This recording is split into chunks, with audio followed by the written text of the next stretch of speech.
There are people like me, a lot in this country, who are being shamed and bullied into emotional situations they're not equipped to handle, and it was their own courage that made me think, look, I'm not ready yet. And in this country, there's a lot of shame and taboo. And me, I don't care about it. You can't shame me for what I did not do wrong. The country is not big enough for all of us. And I don't mean that in size. I mean that economically. I mean that socially, culturally. So the country is obese. Some of us need to go. The most number of people that have left the country is not up to 1 million. The country can afford to lose 1 million people. Because Nigeria is not the worst case that the world has ever seen. 2 months before Abacha died, it felt like this country was never going to recover on any level. It was like we were dealing with the carcass of a country. So the human capacity to generate something out of nothing has been historically studied and documented. This is not fabu. And our case is not nearly the worst case the world has seen. So when you look at that in that context, there is hope.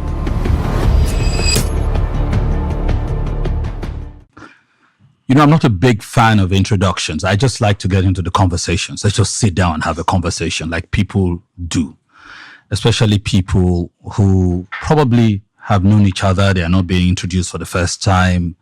Get into the room and have the conversation.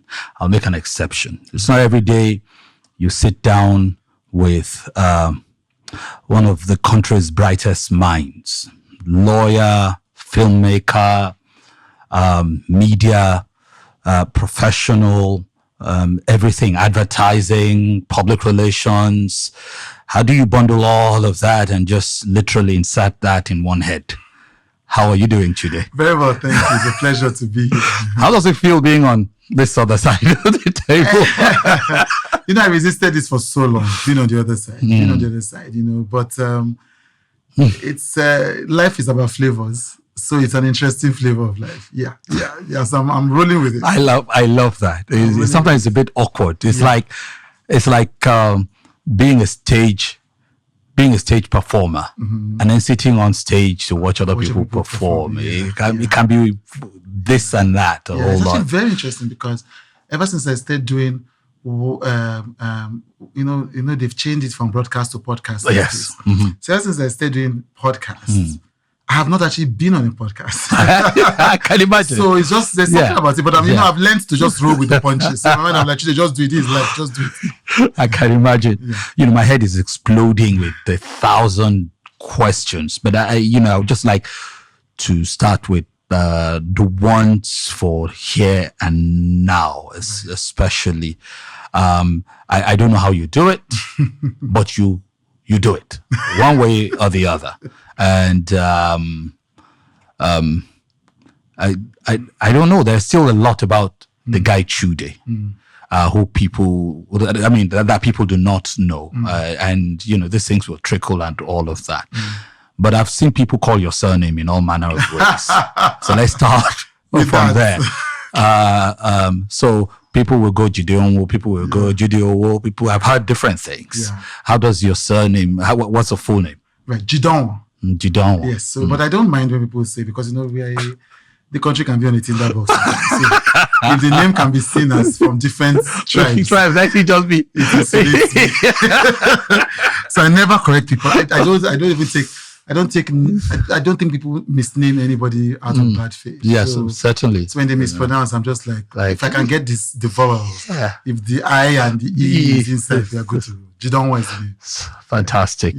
I always, for some of us, at the time when Nigeria is, I get troubled. The whole direction of all this has been some pseudo tribal rhetoric going on now at a time when the country has lived peacefully, never perfectly, but the resiliency has not been in question. Some would argue that perhaps one of the lessons of the civil war in the 60s was that people just tended to let's live together. We are one people. Sometimes you hear some of especially these days, amplified by social media and all of that. For some of us who are notably and terribly detribalized, it can be a whole lot, especially when you don't make any decisions based on tribe. For instance, who your best friends are, or who you enjoy hanging out with, or who you marry if you do marry, and all of that. You're constantly looking for other qualities, and then when you've also related with people, it's heavy enough that you claim a country, you claim a country, and some would argue that you are first of this tribe, of this family, and that thing. Maybe it works for them, but I get the point. My surname is it sounds easy enough for me, but it's a catastrophe for some people just genuinely trying to pronounce it. Yes. So it's quite understandable. You don't make a fuss about how they call you. Yeah. So I like that. Right. Let me ask about the now. Which is the big one, right? That is coming, the big one people are talking about, right. And the big one some people just wonder about, like, what is it exactly? Yeah. I mean, you and I were having an aside, and we agreed on what we believe it is. Yes, so the event is with Chude Live. Chude Live, yes. 2025. Yes. This month. Yes. April 27. Yes. With Chude Live. It's a concert, isn't it? It is. Well, it's a concert of conversations. It's a concert of conversations. How dare you go there? Yeah. Our CEO, Jennifer, was saying to me that, I'm constantly coming up with these crazy ideas that have no model for them. And it didn't even occur to me until she said so. But it just felt, it just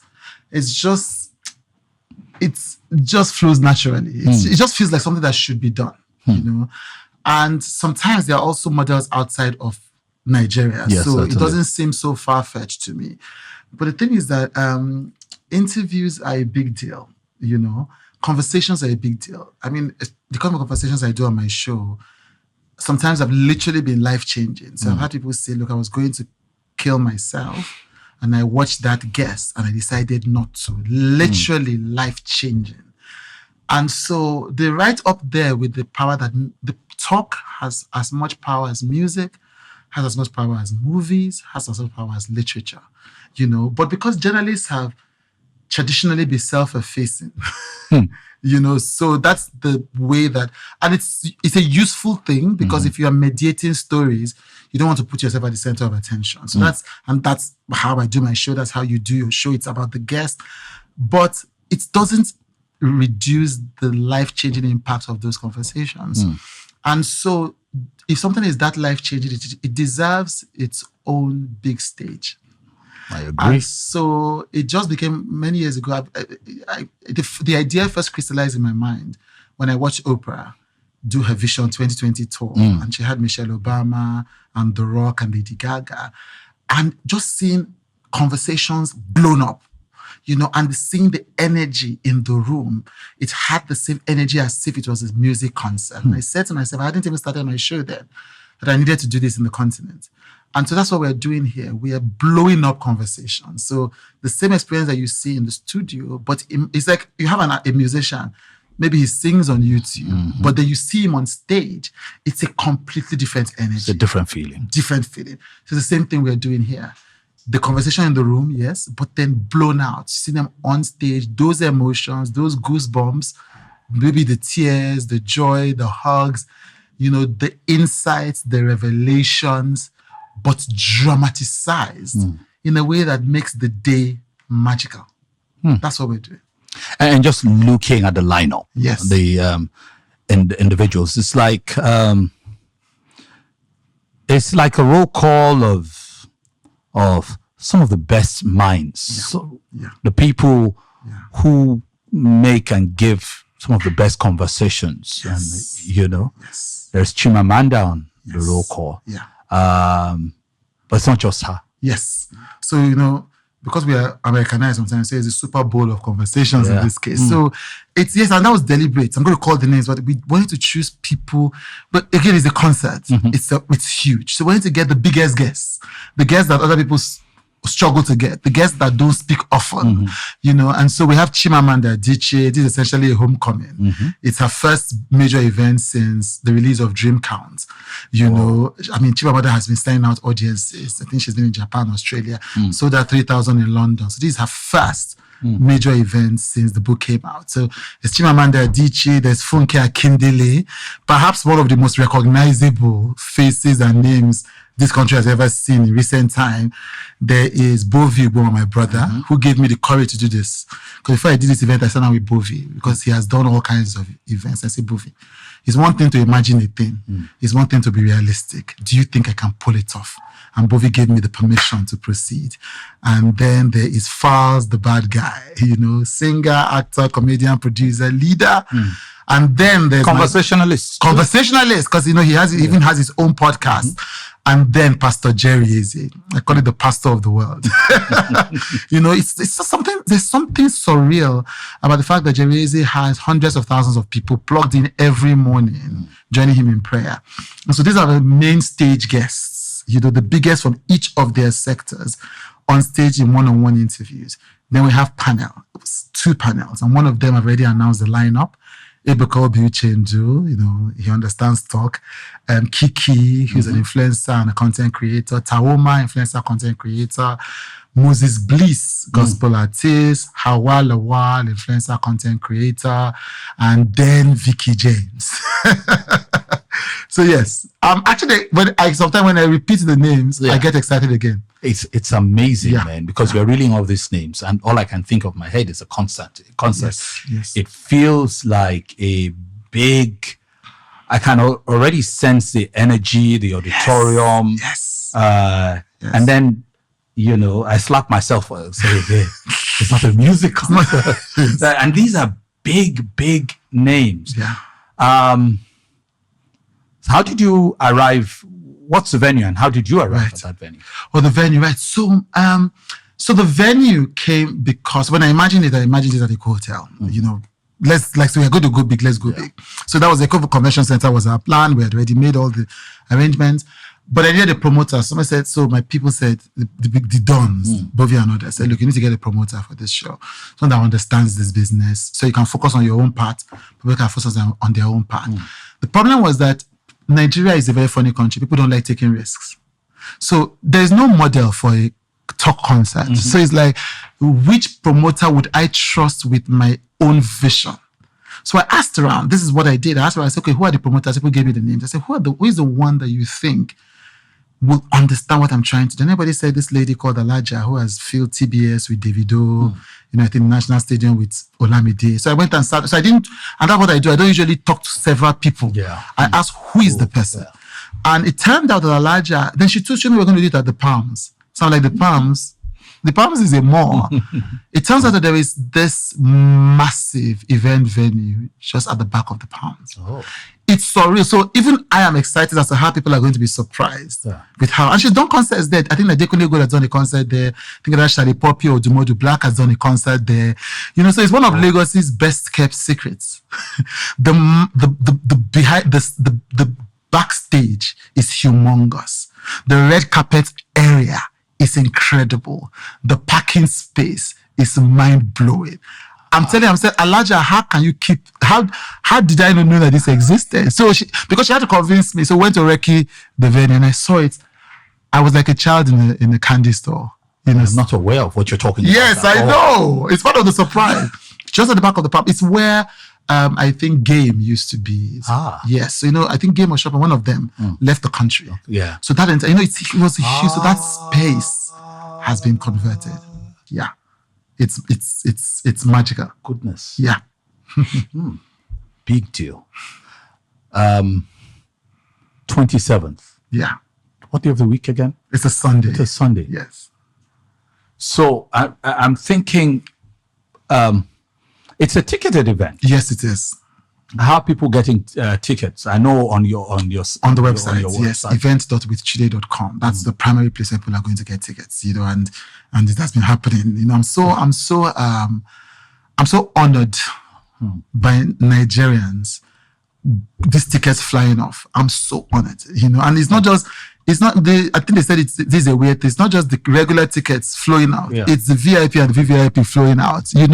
People are doing this for something that has never been done. But I guess, the show has been around for a few years. People know what to expect. But even then, I'm just deeply honored that people trust me enough to say, if it's with Chude, we're going to show up. So event.withchude.com, that's where all the tickets. So when I was talking about the many parts of you, I mentioned filmmaking. And this is another first, because this is this would probably be like a concert like this. Just add that to that. I didn't mention author. Yes. And yes. Again, I know you do have about 3 good books out there. Yes, I do. I think the last one you wrote was about how to win an election in Africa. Yes. You used the Donald Trump model. Yes. So So by that time we had finished. My companies had worked in the Nigerian elections. Had worked in Ghana. Successful elections. Had worked in Kenya. Worked in Liberia. Worked in Sierra Leone. Successful elections also in Senegal. So basically, I thought we had some expertise to share.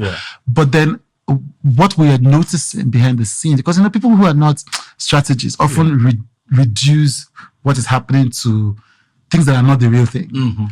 But these elections, and these were radical elections, these was opposition candidates winning in Nigeria, opposition candidates winning in Ghana, they were part of a global trend, that Donald Trump exemplified. And so we thought, using Donald Trump, you would understand that this is beyond the individual candidates.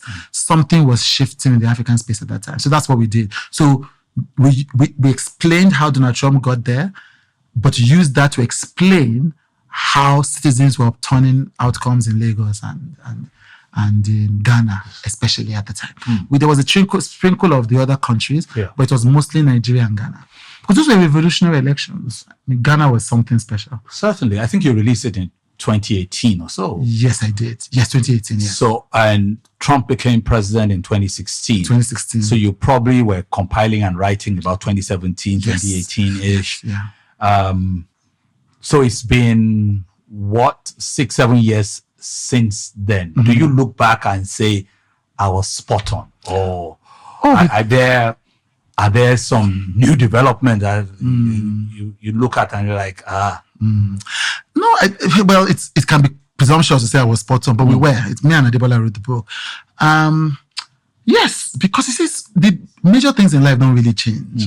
So sometimes we are not really telling people, anybody who had done that amount of work that we have done in elections knows what we're talking about. I remember Bishop Kuka called me. Bishop Kuka is one of the hugest fans of, I think, the number of copies Bishop Kuka has sold for me of that book. He sees Kansas like, you have to read this book. But because he has worked at the highest levels of governance, so he knew what we were talking about. So what we were doing was using recent happenings to explain timeless principles. One of the basic principles is simple. The reason why Donald Trump ran in the elections as if he was a new candidate who has not been president before. Especially in a country like America and in most countries of the world, people want to look forward. They don't want to look backwards. They don't want to look, your binders full of, nobody cares. Like, what is the vision of the future you are painting? And that was one of the points I think we made in chapter 1 or 2. People want you to paint a picture of the future for them. It's very simple, but it's very difficult because most people are so inward looking. They want to tell you what they've done before. They can't connect with the idea. Even though this is what Reagan did let's do it in America. This is what Reagan did in America. This is what Bill Clinton did in America. This is why George Bush lost his second term. This is what Bush did in America. Paint a vision separate. Come to Nigeria. This is what Jonathan did. I had no shoes. Whoever the person is, if the person has the capacity to paint a compelling vision of the future, people follow. And so those are some of the principles. That's what Trump did again. That's what happened in I don't like talking about recent Nigerian politics, but that's what happened in 2023, there were elections. Yes, certainly. It was just a person who was able to ignite. And this is the beautiful thing about 2023.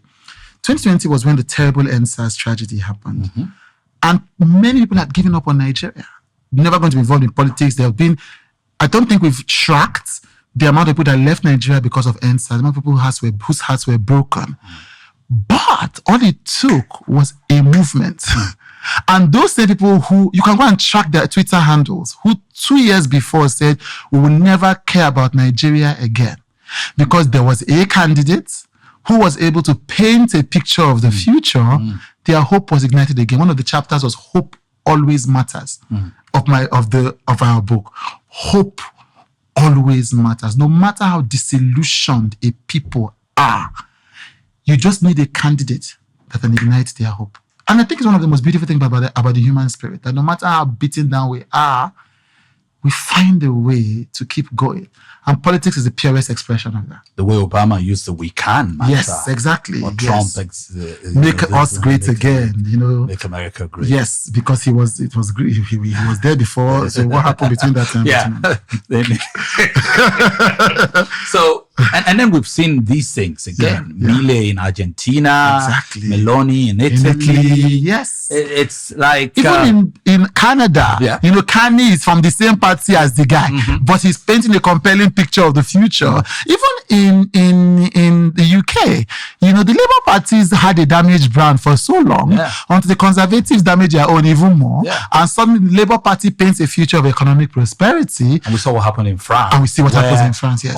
Almost, it was looking almost inevitable that somebody who was on the fringes was going to, there are legal issues now, but I get what you even said. Ukraine, I said Ukraine has suspended elections because in the middle of war, this man keeps selling hope.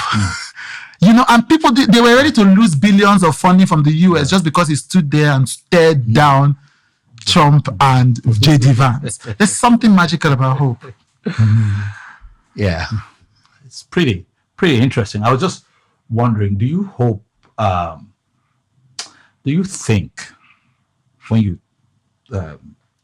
just the Nigerian context now, hope has been, and you are very, very right over time. When people are constantly looking for hope. Yeah. There are some who feel that it's because when you go through social media, some people are resigned to the fact that they feel it's in the Nigerian context at least it's an illusion. Now I don't know what you think about it. But I thought personally something broke in 2023. It's not clear what it is. For good or for ill, something broke. It was a very weird time for Nigeria. There was never a time like that we saw that kind of movement. And the movement seemed to be, organic. It was just like you said, some people who had been disillusioned in the past who said that didn't, and then they were springing out from everywhere, and we know how all of that. Do you sometimes fear that it might be illusory? But the hope is never illusory when it comes to human beings. My second mother put it powerfully many years ago, Obi Ezekwesili. Hope is inexhaustible.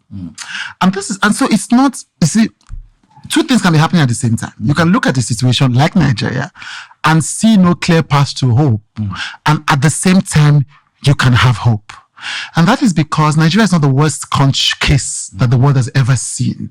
I remind people, and this is easily, like China, it is not up to 50 years ago that China was a basket case. True, I remember. And then lifts 10... We know the story. Exactly, tens of millions of people out of poverty. China is a modern miracle. Like, I think that because we've said it so much, we've forgotten how dire, how much it was inconceivable in the 50s that China would be giving the US a run for its money. So we're a third world country. Exactly. Then there is Rwanda, a miracle. This was ravaged by war, poverty, disease, its neighbors. It's even right now, it takes all of Kagame's willpower to keep the conflict at bay from his neighbors. And from that, on several indices of development, Rwanda has risen, So now, if you were in Rwanda the year before the first elections were held, you are very likely to have seen no hope. It's like, I don't talk about Nigeria a lot in this example because people have emotional ties to things. But certainly. If you were in Nigeria... And they boiled over. 2 months before Abacha died. If you remember, and I remember, because my father used to read newspapers a lot, and I used to read it. 2 months before Abacha died, it felt like this country was never going to recover on any level. This was before LASMA, before FIRS, and before LOMA, and before all these things, all these institutions that people thought had collapsed, before NAFDAC and Dora Akunyili. It was like we were dealing with the carcass of a country. Yeah. What a difference one death made. So the human capacity to generate something out of nothing has been historically studied and documented. This is not fabu, and our case is not nearly the worst case the world has seen. So when you look at that in that context, there is hope. When you zoom, that's when you zoom out. Of course, when you zoom in, it's very dark. And that is something to be tackled because we can't keep talking about theoretical hope. But theoretical hope is a thing, and it is always possible. You see, I tell people, Nigeria is a funny country. It takes 2 major steps for political realignments to happen. So you're looking at people, you look at this person, they are fighting this person. You say, one of the things that's fascinating about Nigeria, you say, these states only vote this party. It takes one candidate to realign the blocks in this place and realign the blocks in this place. And before you know what, those states are voting a completely new party. Nigeria is always on the edge. And this is not, Nigeria is 2 things at the same time. One, from 2020, 2021, I stopped having a intellectually honest justification for telling people not to leave the country. I couldn't. Like where I'm going to. Exactly. So so I'm both realistic. Do you understand? So it's not let's stay and build the country together. No, when government will say, let's stay and build the country together, I'm like, no, they've given you the job of building the country. You build the country so that they will come back. So be realistic. It's not a place that you can honestly, authentically say, I can trust that your life will be better if you stay here over an X period of time.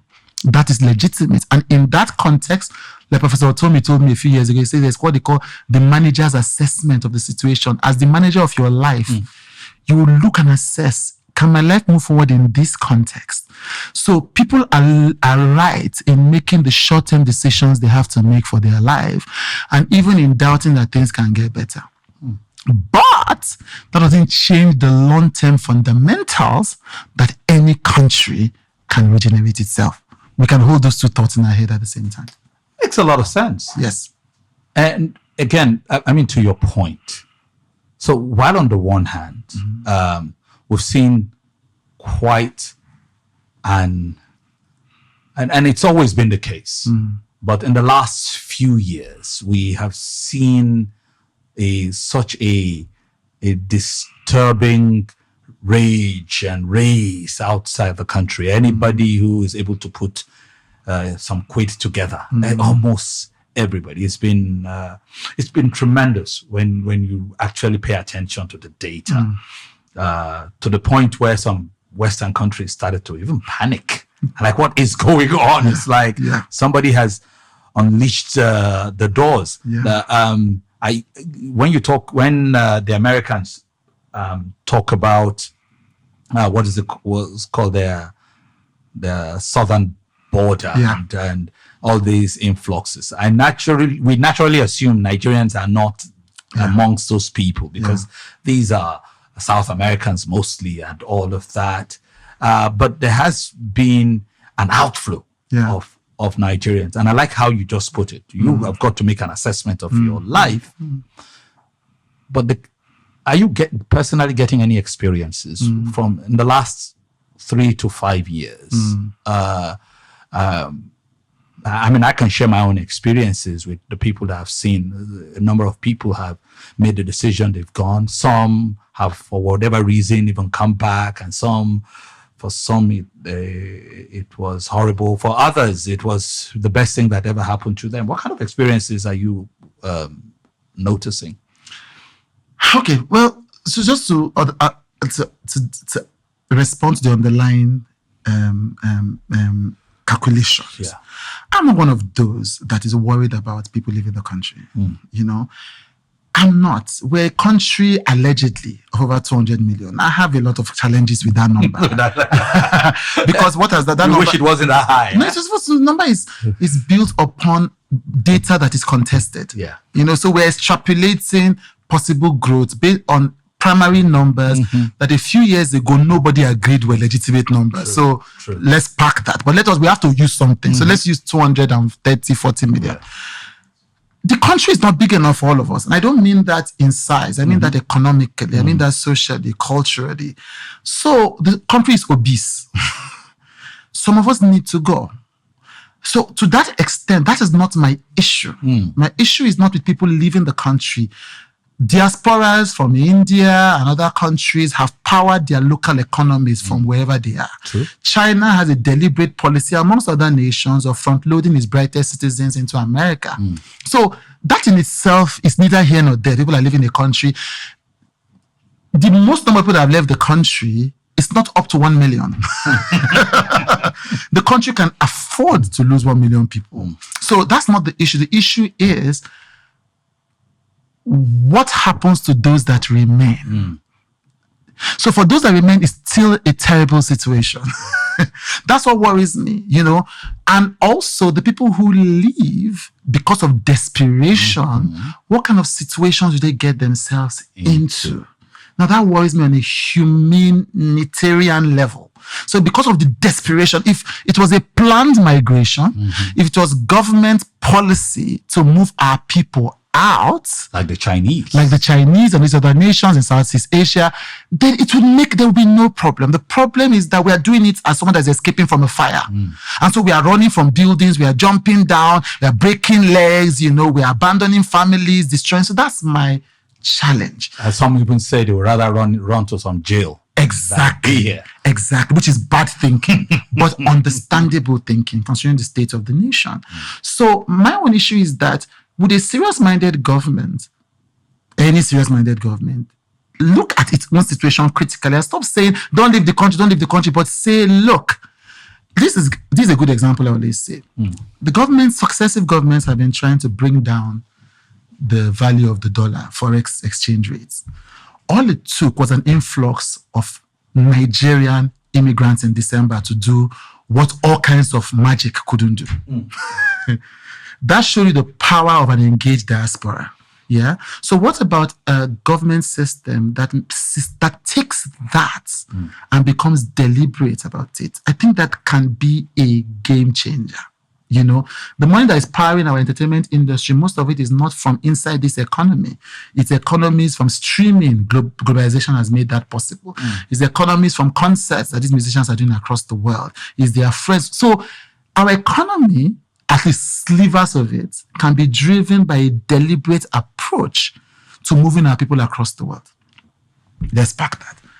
The other part of it that worries me, and that is more to my work, because I spent the past year speaking to diaspora audiences about their mental health.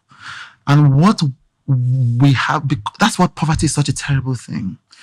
People are dismantling their emotional health, their social bonds, because of the desperation to make money for themselves and their families. And that is worrisome. There's such a deep sense of unhappiness with many of these people in many of these communities. They were not prepared to live. They have fractured their families. One child is here, father is here, daughter is there. The thing that we have done to the soul of our country because of a desperate migration crisis, it's the soul of my country that worries me. You know, every time a young person gives up on this country, something in me is uncomfortable. So that's what worries me. Then our social bonds, our social fabric, our connection to our country, deeper than Dirty December. not just to use the country for entertainment, but to feel like you are deeply connected to this country. That's the last thing a country can lean on. There's no logical reason to believe in the country, but you just love it. And so that's on a macro level. On a micro level, social bonds, families are being fractured, values are being destroyed, people cannot develop the finer parts of their hearts, love, faith, trust, peace, because it's all survival. People are, the time they should learn developing their hearts and their spirit, they're trying to learn how to navigate office politics in Birmingham. They're trying to learn how to confront the reality that their certificates are not respected in Toronto. It's just too much of a burden to place on the people that are running away from a fire. So that is what breaks my heart. And I hear so many of these stories. There's an intense loneliness crisis in the Nigerian diaspora, at least anecdotally. There's an organization in the UK that has taken me around the UK to talk to audiences, and there's a deep loneliness crisis. And it has manifested many times in clinical depression. So on a micro level, that's what concerns me. On a macro level, that rupture of the natural bond between person and country, that worries me. When we were younger, we read The Lonely Londoners. We didn't think it would. We thought maybe it was a thing of the past. Yeah. And it's very fundamental now. Yeah. The Londoners are lonely. Yeah. So they've just not added us to their bouquet. Yeah. And now the loneliness has gone beyond London. Yes. It's all over. All over. Yes. Which leads me to your new book. Right. Yes. It's about depression, isn't it? Yes. So a chapter actually tackles what I'm talking about. You see, so this is so I've been studying. In 2018, we released the first national depression report in collaboration with the NY polls. And the depression rates were much lower than you'd expect. Much lower. Nigerians in Nigeria don't have a depression crisis. Yeah. They are individual. At the time when we're the happiest people. Yes, even that data is funny, but yes, but yes, it's the reality of the data matches that poll. Yeah. So that was an unscientific poll, but the data matches that.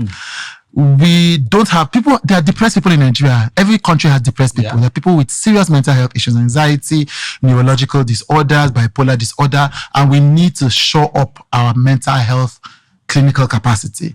But as a country, we have one of the lowest documented depression rates in the world. And it's the same for many West African countries, and the same for many sub-Saharan African countries.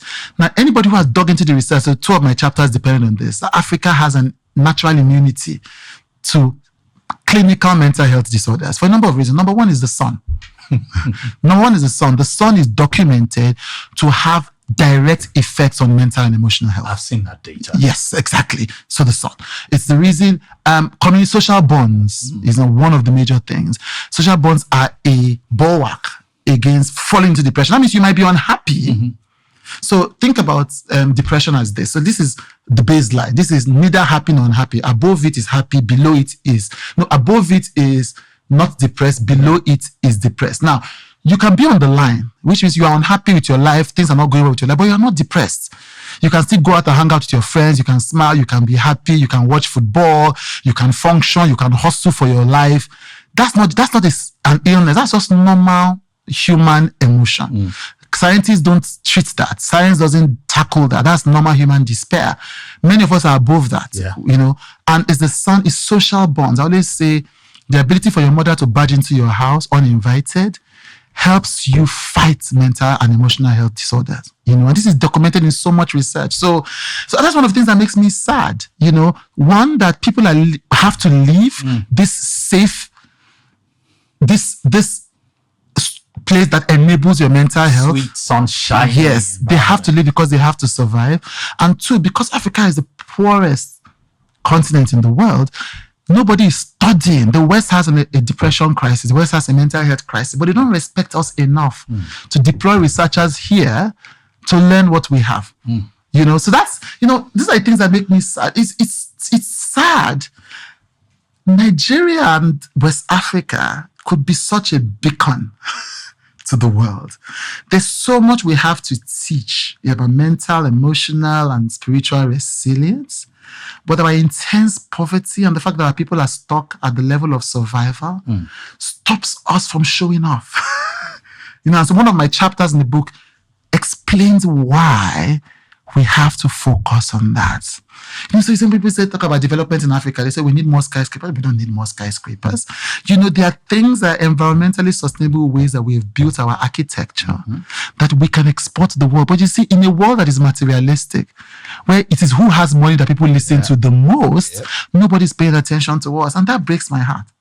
And that's not just a Nigerian problem. It's a Ghanaian problem. It's a Cameroonian problem. It's a Togolese problem. There's just a few countries that escape that problem. Maybe Senegal.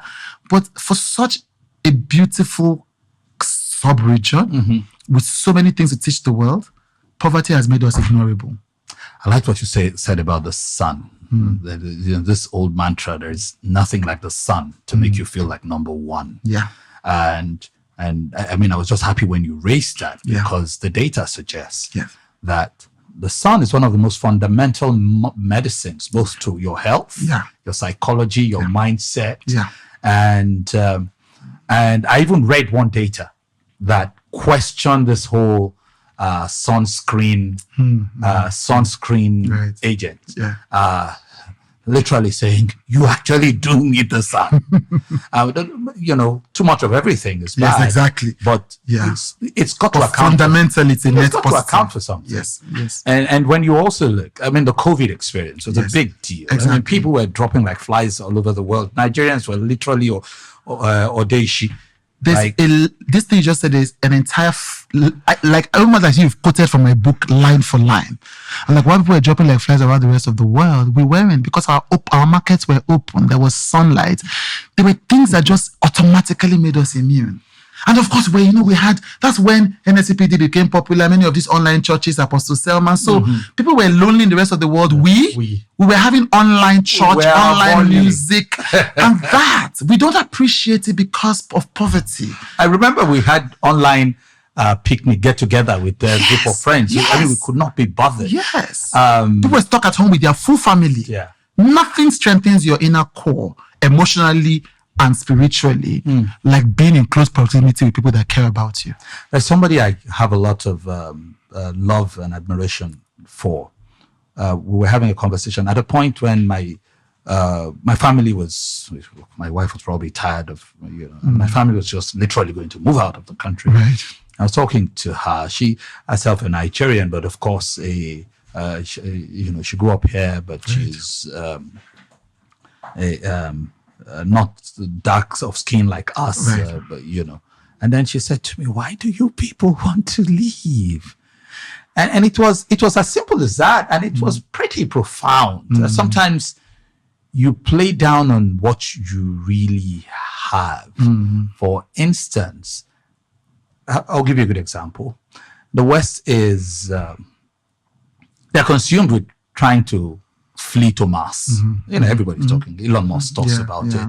They're testing everything. They're JetBlue took the first all-women crew at least to space for 11 minutes, and I'm sure some people expect that we'll become a multiplanetary or interplanetary species in a few years. Here in Africa, we're looking at them. Not only can't we afford it, they're not even going to think of us. So we're probably not even going to be on any of those trips. And we really don't care. Yeah. And that speaks to some of what you are saying. Yeah. Poverty is a terrible reality distortion machine. Poverty is a terrible reality distortion machine. When there's poverty, you can't concentrate on what matters. You have to have great intestinal fortitude. Yeah. And there are people like that. There are people who are poor, but there are men who have loving families, well brought up children, mothers, even in the midst of poverty. But it takes a lot of character. people should not have to call on such character. It should be easier for people to be the best versions of themselves. So poverty makes you not even imagine. Like you can't think of space, because you don't even have space at home. So it's sad. It really is sad. And that's why whenever things happen, I'm like, we have to solve the poverty problem first so that we can dream, so that we can imagine, so that we can be the better versions of ourselves, so that we don't have to pull each other down, so we're not desperate. And that's the thing, because people, there's all this debate about Mars. I have no issues with people going to Mars. People say they should spend all the money in the world. I'm like, there's enough money in the world. It's not the money going to Mars that's affecting resources in the world. So that's not my issue. And I'm hopeful about those expeditions because globalization is what gave us our music industry. Globalization is what gave us our tech industry. Like the industries that are really blooming here didn't come because of homegrown capital. They came because of capital from outside this continent. So I think that for poor countries, globalization and then planetization are likelier to be positive than negative, but nothing accelerates local growth like local vision. So we can hope it might work, it might not work. It has worked for countries like, Rwanda. It has worked for certain locales in Nairobi, all of that. But the only one you can really be assured of is the one that you do yourself. So we need a country that lifts people out of poverty so that we can begin to be respected, so we can begin to be listened to, and so that we can begin to listen to ourselves, so that I don't have to point to Oprah as a role model. I can point to a Nigerian homegrown example who I can track how he made his money. It's not boju, some government and the money exploded. No, I can track, we need to be able to think about spiritual teachers that are from our own local context. It's not just pay your tithe and make money. People who say, listen to your heart, listen to your spirit. But poverty makes it difficult for us to focus on what is beautiful because we're just trying to survive. I can already see that, the younger people and upcoming generations, credit to you for what you're doing, can easily look at you and say, that is a role model there. I hope so. Chude. I'm going to push you just a little bit more about your book, your new book. Is maybe it's not, I don't know whether to call it new book or upcoming book. It's up. Well, two of them. Upcoming most likely, yes. What's the title again? How Depression Saved My Life. So when you hear the title, your first thinking is that it's from a personal experience. Have you dealt with pseudo depression? I didn't deal with pseudo depression. I dealt with actual depression, clinical depression, diagnosed. I was put on drugs, all kinds of things. So that's what the book details, all of that. 2016, my doctor finally diagnosed me with clinical depression. I was clinically depressed for about 3 months. I was put on drugs, risperidone. I shouldn't call them out because sometimes people abuse these drugs. Here in Nigeria? In Nigeria, yes. I saw a therapist, yes, a psychologist at Federal Yaba. It was a home service, but I like to say it so that, people say Yaba. See, it's human beings that are Yaba now. It's human beings that have mental health issues. So I was diagnosed with clinical depression. Luckily, there are all kinds of self-help tools that can help with depression and anxiety. There are other mental health illnesses that self-help doesn't help with, but depression and anxiety, which is the one that is most popular, they're self-help tools. So my doctor, after trying some drugs, said she thought that if I used the self-help tools I was already discovering from the research. And those were simple things. It was prayer, which is meditation and mindfulness have been clinically proven to help with many cases of depression. So prayer helped me. It's not that anybody cast and binded. No, prayer, me and the God talking was developing powerful. a relationship. Music helped, I began to build a number of self-care practices. I began to spend more time with my family. So there were a number of those things, I began to take church more seriously, not just as physical religion, and it's not about Christianity, it's about just the community of religion and the identification with the divine and the transcendent, all of that.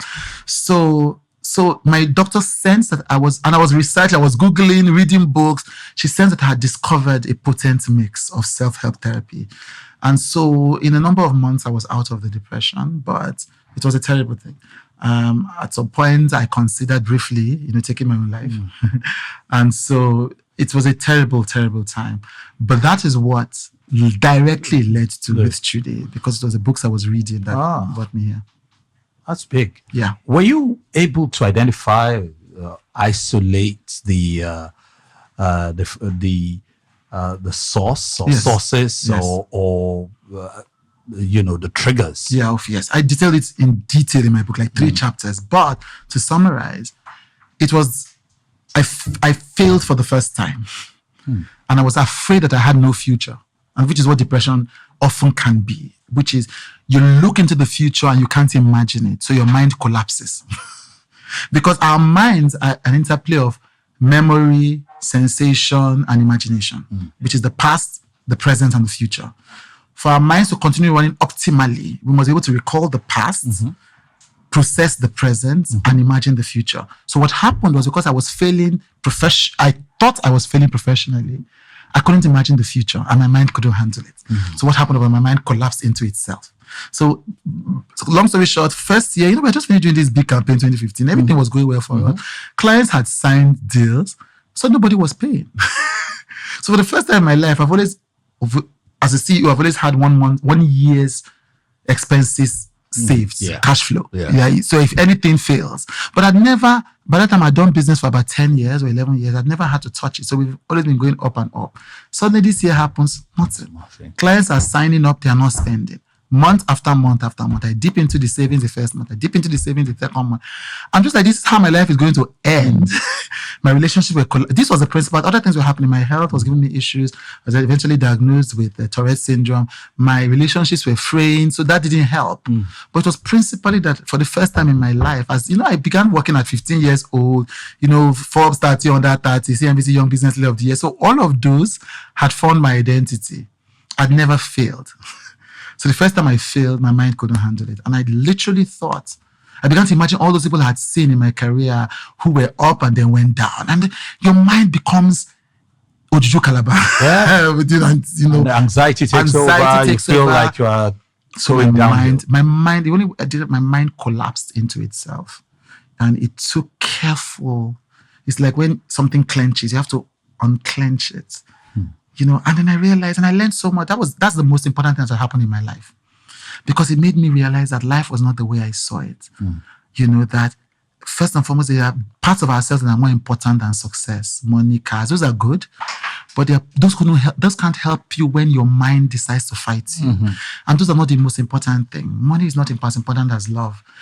Now, people will look at me and say, it's because you have money. But how much money do I have? Compare me with Otedola, compare me with Dangote, compare me with Nelson Wick. It's not about that. It's about the fact that I discovered that it's more important to wake up in the morning and be happy, and to wake up in the morning and people are begging me because I have money.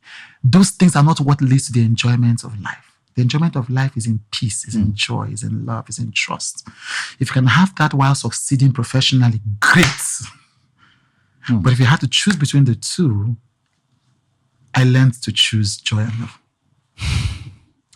I wonder what impact friendships and relationships had, or how it helped you at this time.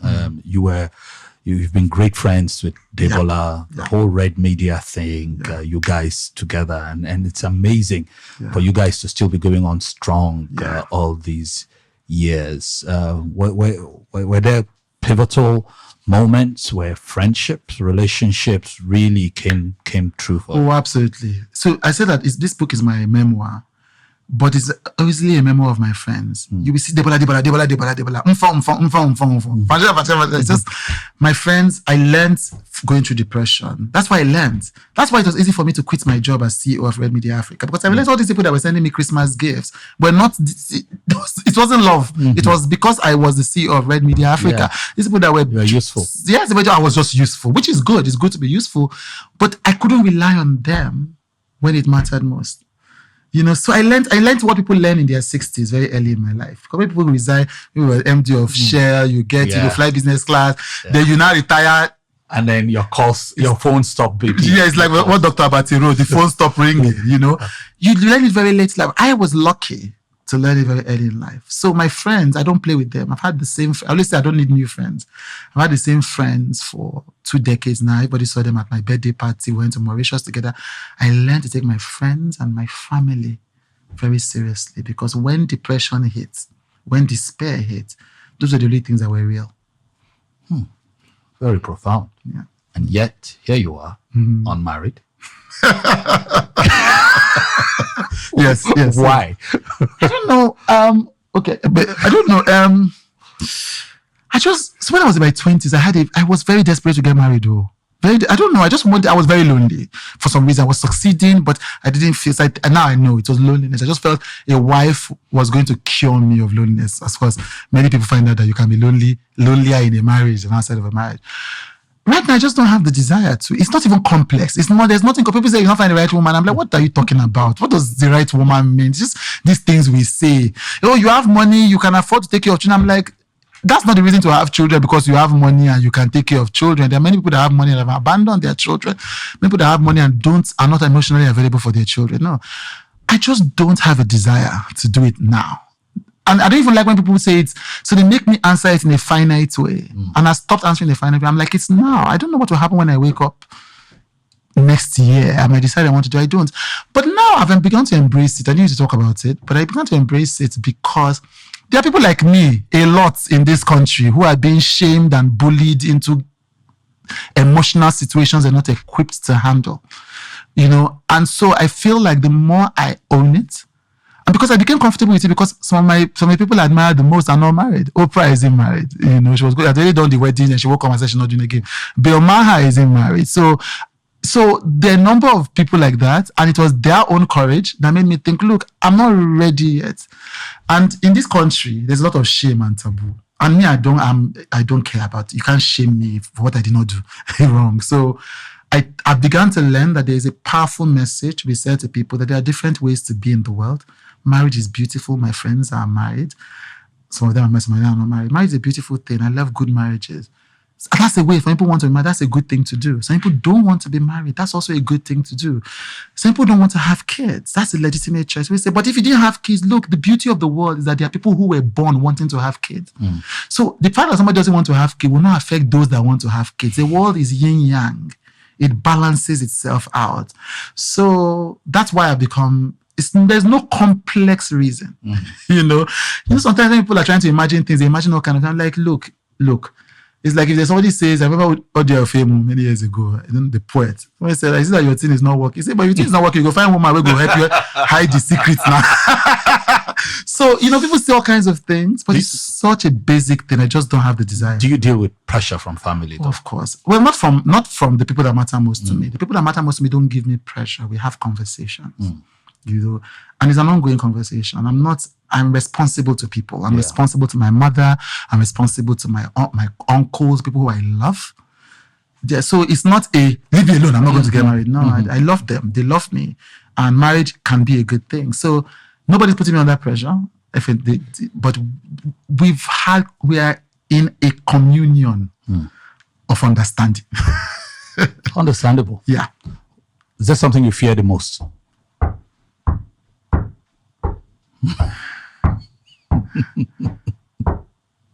I don't like pain. But I don't have anything I fear the most. I used to have things I feared the most. I used to fear poverty. I've never feared death. So that has cured me of... But now, no, there's not a lot of things that there's nothing I fear the most. There are things I don't want, things I don't like, things I don't want to come close to me. But fear, I've done too much fear in my life. I no longer have the patience for it. So no. You're an accomplished man, only just 40, and you've done all these great things. So you are fearless as a journalist, and, looking at the landscape. And this is because we got to go now. Looking forward, everything, media, life, social media, young people, wahala. If you needed to advise young people coming up, what would you tell them? Whew, that's a very good question.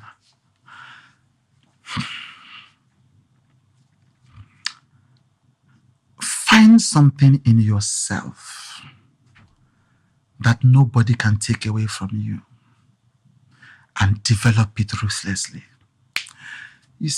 I wish I knew this younger. Because because I grew up in Jeshatedo. My parents were not poor, but they were not wealthy. I grew up by the canal. Our apartment was the smallest in the compound of 10 flats. So I grew up afraid. I thought that there are some things in this world that I don't deserve. It's not for people like me, all of those things. I wish I had known that this world belongs to all of us. That even if you're a young person in Agbado Ijayi, this world is your own as much as it belongs to Temi Otedola. And there's nothing wrong with Temi Otedola. It also belongs to her. That the circumstances of your life don't determine your right to be here. Don't. First things first. Whether you're fat, slim, whatever it is, it's nothing, not even poverty determines your right to be here.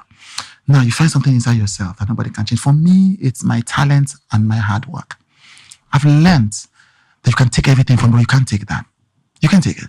Even when I started my show, after a while, I stopped talking to advertisers. I'm trying to convince you, this is the most work talk show in the continent. What am I trying to be saying? Tell me change it to this, make it entertaining. I'm like, no, but it is already working. And so once I told them we'll stop talking to advertisers, how are we going to make money? Where will we get money? The other day we were talking about with Chude Live. My CEO said, where the money go come from? I said, from where the money dey. So I've learned, and this is not joking. And people say, people that are close to me know it's not as if the money, it's not because there's so much money. It's because I learned that if tomorrow I plan to spend 100 million naira, let's just spend 1 billion naira on something, and then suddenly the 1 billion didn't come, I'll cut my coat according to my cloth. I'll continue moving with dignity. Tomorrow I can't travel business class anymore. I travel economy with pride. So those things are not the things that make you. So I said it to my staff because I believe that we'll find a way to make money on this show without disrespecting ourselves and our vision. And that thing became my subscribers paying $9 a month to pay for our content. Never happened in Nigeria before. It's still not happening after I did it. It took me believing in something inside me that I have a talent and the gift that nobody can take away from me. So it's the same thing with Chude Live. I'm able to do it because they say, let's get sponsored. I said, no, let's not get sponsored. There are audiences that need this. They need their lives they need to hear these stories. Let's trust them that they will pay for this experience. And if God forbid it doesn't work, we'll be fine. Not the person begin fail. So it will succeed, yes, but failure doesn't faze me anymore. So I learned that. In 2016 when everything was falling apart. I learned that the only thing I had was myself, and myself is enough. And poverty can distract you from knowing that. But if you can learn that inside poverty and lack, when you have abundance, you'll be balling. No doubt. Yeah. Chude, I can't wait for April 27th. Yes, thank you. For the with Chude Live concert. Yeah. It's been a pleasure talking to you. Thank you. Same here. I would do this 300 more times this year if I could. But this is worth 300 lifetimes. Thank you. Thank you, brother. Thank you so much. And thank you for the great work and all the support, all the quiet things you do for this industry. Your hand is everywhere, but it's just a pleasure to finally have this conversation. Thank you, my brother. Thank you. Thank you.